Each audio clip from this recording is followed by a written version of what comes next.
मनुष्य के कर्म झूठ, स्वार्थ, घमंड, आलस से बनते हैं। और फ्रेंड्स, आज की ये कहानी इसी पर आधारित है।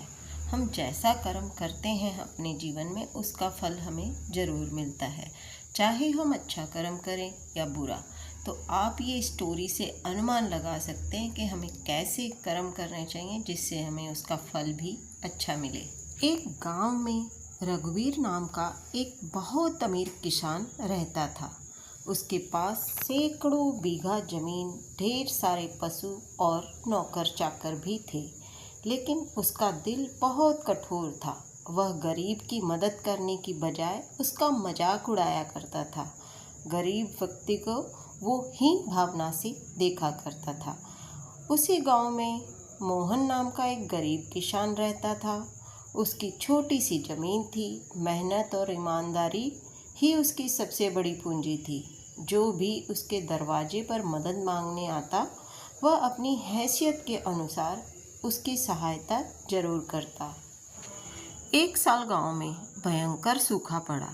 खेत सूख गए, कुएं खाली हो गए और लोगों के सामने खाने का एक बड़ा संकट आ खड़ा हुआ। रघुवीर के गोदाम अनाज से भरे हुए थे। गांव वाले उसके पास पहुंचे और बोले, सेठ जी, हमें थोड़ा अनाज उधार दे दीजिए, फसल आने पर लौटा देंगे। रघुवीर हंसते हुए बोला, पहले अपने खेत बचाना सीखो, मेरे पास भीख मांगने मत आओ। बेबस लोग खाली हाथ लौट गए। उधर मोहन के पास भी बहुत कम अनाज था, फिर भी उसने अपने घर का राशन गांव वालों में बांट दिया। उसकी पत्नी ने पूछा, अगर हम सब बांट देंगे तो हमारा क्या होगा? इस पर मोहन मुस्कुराकर बोला, भगवान ने चाहा तो हमारे लिए भी रास्ता निकाल देंगे। कुछ दिनों बाद सरकार की राहत टीम गांव में पहुंची। उन्होंने देखा कि मोहन ने पूरे गांव की मदद की थी। उसकी ईमानदारी और सेवा से प्रभावित होकर अधिकारियों ने उसे अच्छी खेती के लिए बीज, खाद, सिंचाई की मशीन और आर्थिक सहायता भी दी। फिर होना क्या था, अगले साल बहुत अच्छी बारिश हुई और मोहन के खेत हरे भरे हो गए। उसकी मेहनत रंग लाई और उसकी फसल पूरे इलाके में सबसे अच्छी हुई। और यहाँ पर दूसरी तरफ गांव का सबसे अमीर व्यक्ति रघुवीर लालच में आकर खराब बीज खरीद लाया ताकि कम पैसे खर्च हों। उसकी पूरी फसल बर्बाद हो गई, ऊपर से उस पर कर्ज भी चढ़ गया और रघुवीर को धीरे धीरे उसे अपनी जमीन और पशु दोनों ही बेचने पड़े। एक दिन रघुवीर भूखा प्यासा मोहन के घर पहुंचा। सिर झुकाकर बोला, मोहन, मुझसे बहुत बड़ी गलती हुई है, क्या तुम मेरी मदद करोगे? मोहन ने बिना कोई पुरानी बात याद दिलाए उसे खाना खिलाया और रहने की जगह भी दी।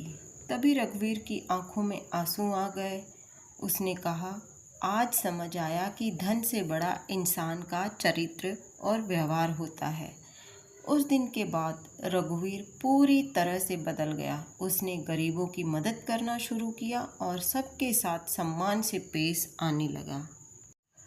इस कहानी से हमें ये सीख मिलती है कि कर्म कैसे भी किए हों कभी व्यर्थ नहीं जाते। इसलिए कहा है कि कर्म अच्छा करो तो फल भी अच्छा पाओगे। सत्य, सेवा, ईमानदारी, मेहनत, अच्छे कर्म देर से ही सही लेकिन मीठा फल जरूर देते हैं और बुरे कर्मों का परिणाम भी एक दिन अवश्य मिलता है।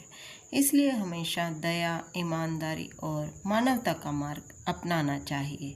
अगर आपको कहानी पसंद आई हो तो वीडियो को लाइक करें, चैनल को सब्सक्राइब करें और ऐसी ही प्रेरणादायक कहानी के लिए मेरे चैनल पर जुड़े रहें। Bye bye friends.